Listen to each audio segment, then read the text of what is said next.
अच्छा, आरोपी राजेश यादव छूटने वाला था, इसकी कुछ अपडेट?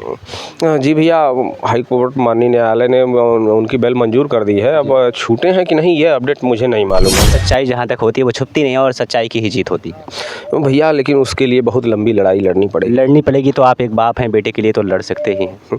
भैया जिंदा हूँ यही बहुत है। उसकी माँ भी आती है वहाँ पे कोर्ट में, क्या कुछ बातें होती हैं, कुछ ऐसा? कि भैया हम तो उनको देखना ही पसंद नहीं करते, उनको देखते ही ना चिढ़ आती है। चिढ़ यार, बताइए नर पिशाच पैदा करके बैठी हो तुम, माँ हो, और तुम्हारा 32-33 साल का लड़का मेरे अबोध से बच्चे को पीछे से आके धोखे से काट दिया। तुमने बेटा पैदा किया था तो उस पिशाचिन को मेरा देखने का दिल नहीं करता भाई। मैं भाग जाता हूँ कोर्ट में से बाहर। अच्छा, नमस्कार दोस्तों, आप देख रहे हैं NS न्यूज़ एक नई सोच। मैं आपका प्रिय मित्र सूरज। दोस्तों बता दें, आज अनुराग हत्याकांड में बीते 4 महीने हो चुके हैं। अब अभी तक कोई न्याय नहीं उभरता हुआ नज़र आ रहा है। बाप और माँ सब दर बदर की ठोकरें खा रहे हैं और न्याय की गुहार भी लगा रहे हैं, लेकिन अभी तक कोई ऐसा ही कुछ देखने को नहीं मिला। सिर्फ तारीख पे तारीख नज़र आ रही है और माँ बाप का दिल टूटता हुआ नज़र आ रहा है। और उसी बीच फिर से तारीख पड़ी और मैं यहाँ पर घर पे मौजूद हूँ इनके हाल चाल लेने के लिए, क्योंकि जो वीडियो में डालता हूँ तो लोग कमेंट करते हैं कि अभी तक अनुराग हत्याकांड के मामले में क्या कुछ अपडेट हुई। तो आज पिताजी हैं, उनसे ही जानने की कोशिश करेंगे, और माताजी हैं, उनसे भी जानने की कोशिश करेंगे, और कैसे कैसे अभी तक क्या क्या चल रहा है केस में, और क्या क्या बातें हो रही हैं, और क्या क्या मुद्दे उठ रहे हैं। कुछ अभी आपने देखा कि फिर से एक जौनपुर फिर से दहल चुका है, सलेमपुर की भी मामला ऐसे ही आ रहे हैं, लेकिन वहाँ तो थोड़ा बुज़ुर्ग थे, लेकिन जान तो जान होती है। और यहाँ बच्चे की जान, बीते 4 महीने हो गए, कई केसेस ऐसे हैं जो पन्नों की तरह सुलझ नहीं पा रहे हैं, दब जा रहे हैं, लेकिन कहाँ बाप कहाँ हार मानने वाला है।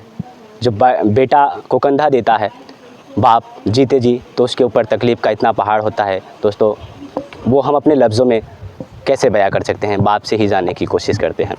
कैसे हैं आप?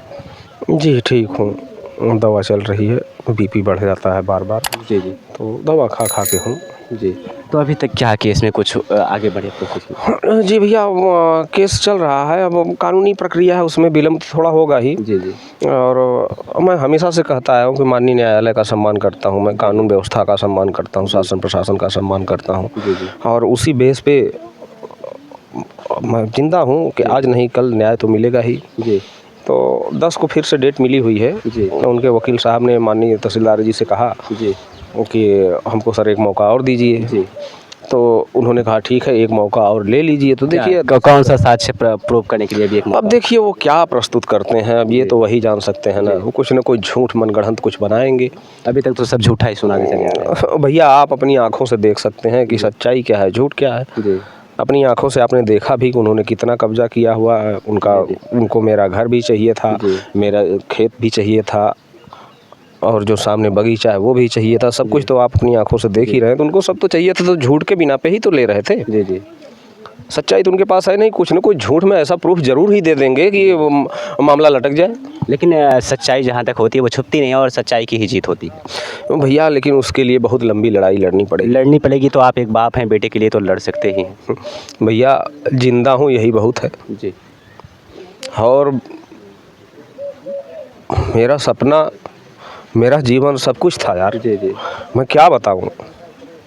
अच्छा, आरोपी राजेश यादव छूटने वाला था, इसकी कुछ अपडेट? जी भैया, हाई कोर्ट माननीय न्यायालय ने उनकी बेल मंजूर कर दी है। अब छूटे हैं कि नहीं ये अपडेट मुझे नहीं मालूम है। अच्छा। आज शाम तक पता लगेगी। अच्छा, उसकी माँ भी आती है वहाँ पे कोर्ट में, क्या कुछ बातें होती हैं, कुछ ऐसा? कि भैया हम तो उनको देखना ही पसंद नहीं करते, उनको देखते ही ना चिढ़ आती है। चिढ़ यार, बताइए नर पिशाच पैदा करके बैठी हो तुम, माँ हो। जी। बच्चों को लोग प्यार करते हैं। जी। दुलार करते हैं, पुचकारते हैं, अच्छी परवरिश करते हैं, अच्छा ज्ञान और देते हैं। तुम्हारा 32-33 साल का लड़का मेरे अबोध से बच्चे को पीछे से आके धोखे से काट दिया। तुमने बेटा पैदा किया था तो उस पिशाचिन को मेरा देखने का दिल नहीं करता भाई। मैं भाग जाता हूँ कोर्ट में से बाहर। अच्छा। बोलता हूँ इसका चेहरा नहीं देख पाऊंगा मैं, आपा खो देता हूँ। जी। अनुराग यादव जो आपका बेटा है, उसके नाम से एक खेल मैदान भी बनाया गया है, तो उसके लेकर कुछ बात विचार आपके बीमस में है? जी, खेल मैदान बनाया है, वो भी बच्चा है पड़ोस का जी। और पढ़ाई लिखाई अच्छी शिक्षा लिया है वो भी, जी बहुत गरीबी झेला है, बहुत मेहनत करके पढ़ा है। जी तो एक स्कूल खोला है जी इंग्लिश मीडियम, तो उसमें जो ग्राउंड है तो अनुराग के नाम से उसने ग्राउंड का नाम रखा है। जी जी और उनके मेडल्स वेडल सब जैसे म्यूजियम में रखा जाता है उसी तरह सजा के सर्टिफिकेट, मेडल्स और फोटो जो भी है, जितना बार वो सम्मानित हुए हैं वो सारी चीज़ें वो बच्चा सजा के रखा हुआ है। जी कहीं ना कहीं अगर जिंदा आपका बेटा होता तो बहुत ही नाम करता, उस नाम इज्जत शोहरत को पाके आपको भी बहुत सुकून मिलता, बहुत खुशी होती। लेकिन मरने के बाद भी नाम हुआ, लेकिन ऐसा दिन आपका कभी सोचे थे अपने जीवन में कि मुझे ये भी दिन देखना पड़ेगा? भैया अपनी गरीबी में जी रहा था, मैं मस्त था अपनी दुनिया में।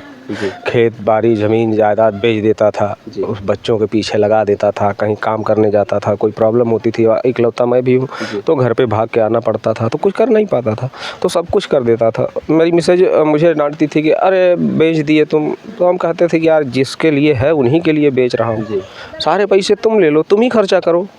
और आज भी मेरी आदत है, उन्हीं को दे देता हूँ कि तुम ही खर्चा करो यार, मुझे हिसाब करने। कहीं ना कहीं आप मन्नत से, बड़ी शिद्दत से बड़ी मन्नत मांग के उस बेटे के लिए दर बदर की ठोकरें खाए होंगे, कई दरवाजे माँ के खटखटाए होंगे, तब वो बच्चा। भैया बार बार वो जख्म कुरे दिए मत प्लीज़, मैं फिर रोने लगूंगा। जी जी देखिए पिताजी हैं, इनकी भावुकता और मार्मिकता को देखकर रुदन पनाने लगता है।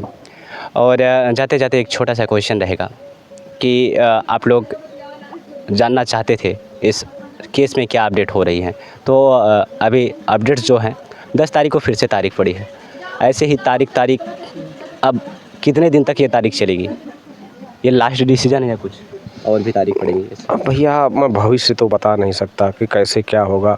वकील साहब लोग हैं, तमाम चीज़ें हैं, तमाम धाराएं हैं, उसमें कुछ न कुछ बचने के लिए भी है, तो वो लोग ढूंढ लेते हैं, आगे क्या करेंगे वो तो वही बता सकते हैं, मैं नहीं बता सकता। आपके पुत्र आपके साथ कैसे व्यवहार करते थे, कैसे रहते थे आपके साथ जीवन में? अरे भाई अब क्या क्या बताऊं यार, मत याद दिलाइए भैया प्लीज़, सॉरी यार। जैसे आप कैसे कैसे शेयर करते थे, कुछ बातें वो आपको शेयर करता था? बहुत सारी चीज़ें हम लोग शेयर करते थे, बहुत सारी बातें थी, एक साथ में टहलते थे, खाते थे जी और प्रैक्टिस करने जाते थे, तो वहाँ से आते थे तो फिर मैं प्रैक्टिस करवाता था घर पे जी अपने साथ, फिर एक्सरसाइज करवाता था। लेकिन इतने मेडल्स इतनी कम उम्र में ऐसे थोड़ी आए थे, ऐसे थोड़ी आए थे। पीछे बहुत मेहनत, लगन और बहुत सारी चीज़ें हमने भी किया था। जी अब सारी चीज़ें गिनाना ठीक नहीं है, मैं कोई नेता नहीं हूँ कि मैं भाषण दूँ या कोई नेतागिरी करूँ, मुझे वो चाहिए, ख्याति चाहिए, कुछ नहीं चाहिए, बस आप लोगों का प्यार है, बस इससे ज़्यादा नहीं। पसीना चलने लगे भैया। देख सकते हैं आप लोग कि ये पिताजी थे, रोने भी लगे। और आखिर न्याय कब मिलेगा? मैं पूछता हूँ न्याय कब मिलेगा? सरकार से मेरी विनम्र निवेदन है कि जल्द से जल्द न्याय मिलना चाहिए इस गरीब परिवार को। इस निर्धन परिवार में अगर आते हैं हम लोग भी रो उठते हैं। आखिर इतने स्वच्छतम परिवार, इतनी सुंदर परिवार की कहानी को लोग सराहते भी हैं, यहाँ के गांव के लोग भी सराहते हैं। किसी के पास जाओ तो वो कहते हैं बहुत अच्छा था उनका व्यवहार, उनके पिताजी का व्यवहार बहुत अच्छा बालक था। लेकिन ऐसा कर देना एक छोटी सी ज़मीन के लिए क्या गला उतारना लोगों को शोभित करता है? इस चीज़ों को बैठ के तो सुलझाया भी जा सकता था, लेकिन नहीं, क्या माइंड में आया, क्यों गला उतार दिया? और भी कई अगर अपडेट्स मिलते हैं इनके ही केस में तो यहाँ पर फिर आएंगे, फिर आपको इसी केस को लेकर रूबरू कराते रहेंगे और जागरूक कराते रहेंगे जब तक न्याय नहीं मिल जाता है। मिलते हैं किसी नेक्स्ट वीडियो में अगली खबर के साथ कई नई जगहों पर, तब तक के लिए जय हिंद, आपका प्रिय मित्र सूरज।